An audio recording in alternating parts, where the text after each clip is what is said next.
Question 1. Which font should we use for the captions in our trailer? Funk Rocker, Mostly Ghostly, Necrotype, or Living Hell?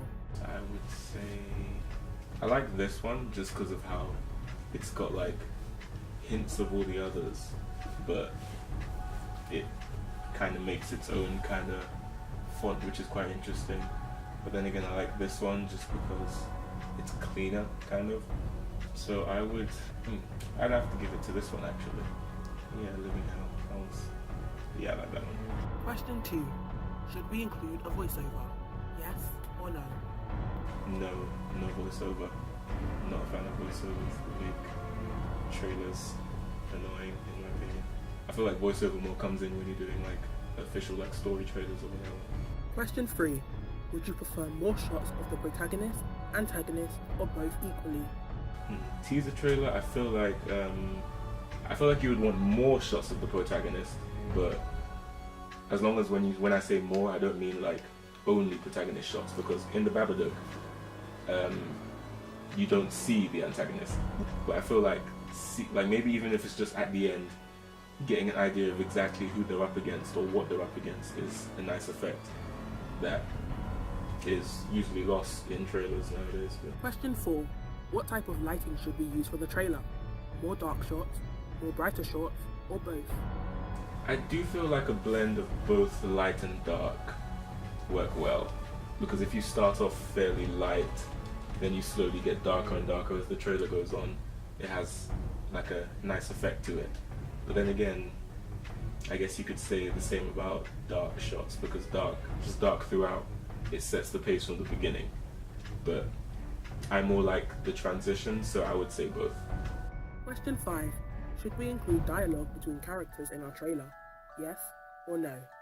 Well, seeing what your trailer is and what your story is about, I would say yes, you would want dialogue, because it is, if I'm right in saying, there is a lot of like story-based communication, right? So a lot of the story is discussed between the characters. I feel like dialogue would be a great way to portray a bit of the story before the audience, learns a ton about your trailer itself or your movie, your film. Should we use modern or old-fashioned music? Old-fashioned music just has the creepiness factor, just because all the connotations of like old school, like when people play on records, and like the big gramophones or whatever. The music from those just sound eerie because of how cinema has portrayed them nowadays. But it depends on how you use modern music to make it work. So, but because of how trailers have been built up, I would have to say old-fashioned, just because you know what you're getting into from the beginning. You know what to work with. Question 7. Should the ending of our trailer be a jump scare or a cliffhanger? Cliffhanger. I am not a fan of jump scares. Jump scares are just weak scare tactics, in my opinion. I love a cliffhanger, because a cliffhanger makes you want to watch more. The jump scare just makes you say, oh, give me a cliffhanger. Cliffhangers are way more interesting because it will make me want to watch your movie, not just be like, hey, look at this trailer, because this trailer has a really cool jump scare at the end. Question 8. Should we include special effects makeup in our trailer? Yes or no? I feel like it's not, like special effects makeup isn't like the be-all end-all kind of, so it doesn't have to have it, because there are quite a few good trailers nowadays where they don't have like any specific gore or blood or anything, but they kind of like hint towards the fact that there will be quite a bit of gore and blood.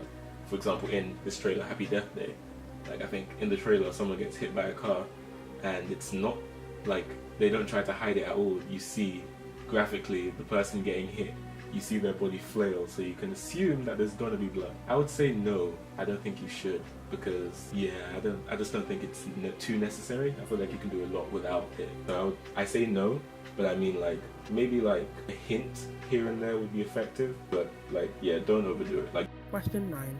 What interests you more in a horror movie?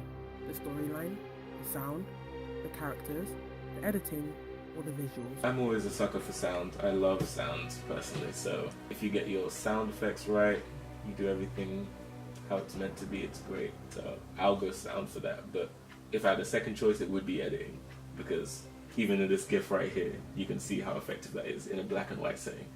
Well, not black and white, night vision setting. Storyline in horror movies are usually quite weak nowadays, so I don't pay attention to them. And characters are usually very one-dimensional. Visuals are nice too.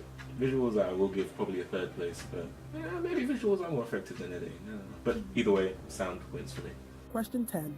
Should our trailer be fast-paced, slow-paced, or a mixture of both? I would say slow-paced, just because I feel like you can do a lot with a slow-paced trailer.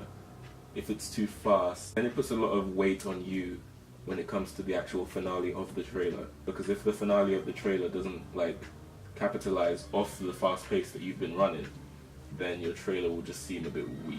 It'll be like, it'll be building up to something, and then it'll get to that something, and then it's not as great as it should have been. So, but slow paced is like, you can take it in your own stride.